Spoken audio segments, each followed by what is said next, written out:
بسم اللہ الرحمن الرحیم۔ جناب حضرت کعب بن احبار رضی اللہ تعالی عنہ یہ میرے حضور علیہ السلام کا فرمان روایت کرتے ہیں۔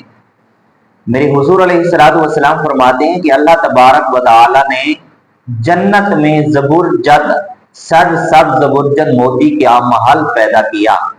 جس محل میں اللہ تبارک و تعالی نے 70,000 گھر بنائے اور ان ہر گھر میں 70,000 کمرے ہیں۔ میرے حضور فرماتے ہیں یہ سب زبرجد کے موتی کا محل، اس میں کون سا خوش نصیب آدمی، کون سا حضور کا غلام جائے گا؟ میرے حضور فرماتی ہیں جس آدمی کے سامنے دنیا میں حرام پیش کیا گیا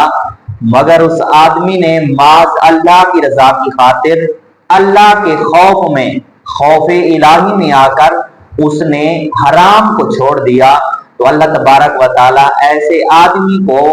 وہ جنت کا محل عطا فرمائے گا جو سبز زبرجد موتی کا محل تیار کیا گیا ہے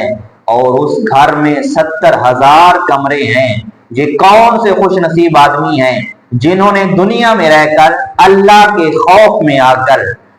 خدا کی رضا کے لیے حرام کو ترک کر دیا اور اسی پر گزارا کیا جو اللہ نے ان کو رزق حلال عطا فرمایا۔ آپ جتنے بھی تنگ دست ہیں، آپ خدا کی بارگاہ میں رزق حلال کا سوال کریں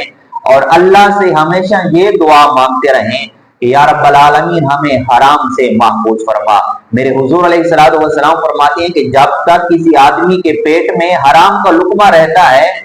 تو اس وقت تک اس آدمی کی کوئی نماز، کوئی دعا قبول نہیں ہوتی۔ اگر آپ چاہتے ہیں کہ آپ کی گئی دعائیں خدا کی بارگاہ میں مقبولیت کو پہنچیں، اللہ ہماری دعائیں اپنی پاک بارگاہ میں قبول فرمائے، تو آپ ہمیشہ کے لیے حرام کو ترک کر دیں اور حلال چیز جو اللہ نے ہمارے لیے حلال کی ہے اللہ سے اسی چیز کا سوال کریں، اسی چیز کا استعمال کریں۔ اللہ ہماری زندگیوں میں آسانیاں پیدا فرما دے۔